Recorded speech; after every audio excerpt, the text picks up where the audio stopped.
Polis membuka kertas inkuiri berkaitan kenyataan sensitif ahli parlimen berwas. Datuk Ngeh Koham dalam isu membabitkan Majlis Kebangsaan bagi hal ahwal agama Islam Malaysia. Ketua Polis Perak, Datuk Seri Muhammad Yusri Hassan Basri berkata, di bawah klasifikasi itu, semua laporan yang diterima diserahkan kepada Ibu Pejabat Polis Daerah Kuantan, memandangkan laporan pertama dibuat di sana. Menurutnya, setakat ini sebanyak 16 laporan polis telah dibuat di Perak terhadap pemimpin DAP itu. Kita sudah terima 16 laporan, siasatan telah bermula dan dijalankan dibuat KEP, katanya ketika dihubungi Sinar Harian di sini pada Khamis. Koham sebelum ini dilaporkan membuat saranan supaya kerajaan melantik pakar daripada masyarakat bukan Islam untuk membantu jawatan kuasa khas mengkaji kompetisi Dewan Undangan Negeri DUN untuk menggubal undang-undang Islam yang ditubuhkan pada awal bulan ini. Susulan cadangan tersebut, pengurusi DAP Perak itu mendapat kecaman hebat daripada pemimpin-pemimpin Islam dalam negara. Dalam pada itu, Sultan Selangor, Sultan Sharifuddin Idris Shah, yang mempengurusikan MKI turut mengingatkan rakyat, khususnya yang bukan beragama Islam, agar menghormati dan tidak mencampuri urusan berkaitan hal ehwal agama Islam di negara ini. Justru, Koham tampil membuat permohonan maaf di atas kesilapannya yang mengeluarkan cadangan tanpa usul periksa terlebih dahulu. Mahathir Mohamad mengkritik dakwaan pihak tidak dikenali di internet yang mengaitkannya dengan cubaan merasuah yang di Pertuan Agong sebanyak RM1 bilion bagi menukar kerajaan. Bekas Perdana Menteri tidak menamakan sumber yang dirujuknya. Bagaimanapun, isu itu dipercayai mempunyai kaitan dengan laporan polis Pegawai Ketua Pembangkang Ikhwan Fadli semalam. Laporan polis itu turut menepis dakwaan yang turut mengaitkan nama majikannya Hamzah Zainuddin.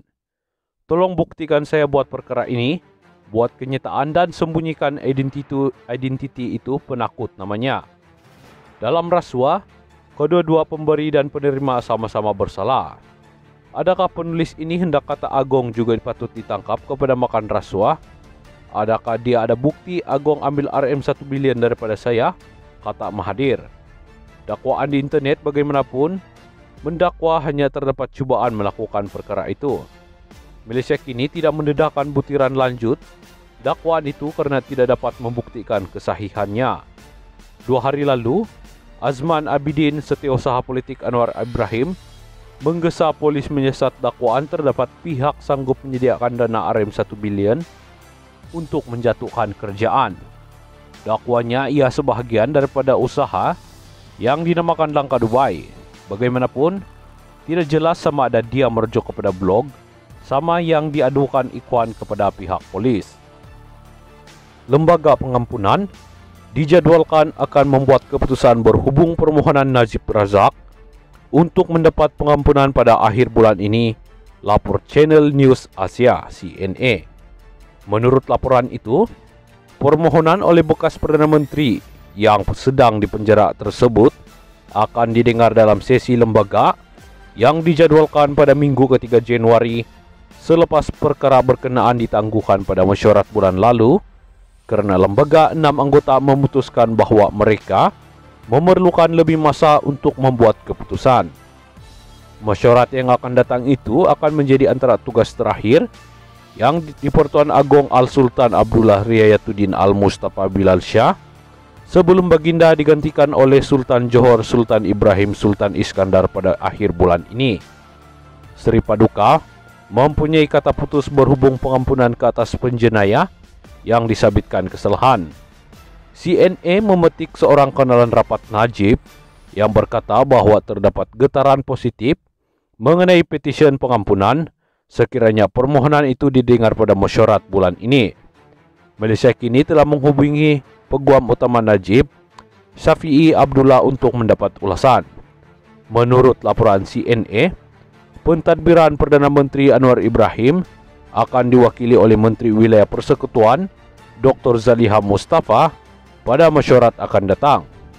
Semua negeri di Malaysia mempunyai lembaga pengampunan sendiri yang diketuai oleh Sultan, Raja atau yang di Pertuan Besar serta yang di Pertuan Negeri bagi negeri seperti Pulau Pinang, Melaka, Sabah, dan Sarawak.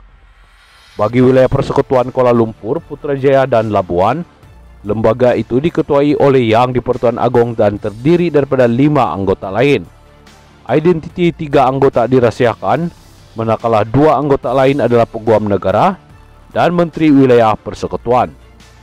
Menurut CNA, keputusan pengampunan itu boleh memberi kesan kepada Pentadbiran Anwar tidak kira apa jua keputusannya. Kerajaan sedar tentang sentimen orang ramai mengenai isu pengampunan Najib. Tetapi ini adalah perkara yang bergantung sepenuhnya kepada Yang di-Pertuan Agong, kata seorang pegawai kanan kerajaan. Pada Disember lalu, Syafiee berkata bahawa pasukannya akan menulis surat ke Putrajaya untuk mendapatkan maklumat terkini mengenai permohonan Najib untuk mendapatkan pengampunan yang difailkan hampir 10 bulan lalu.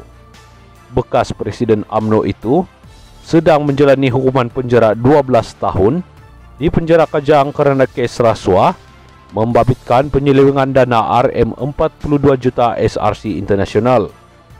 Selain itu, dia juga sedang dibicarakan untuk pertuduhan lain berkaitan skandal mega 1MDB.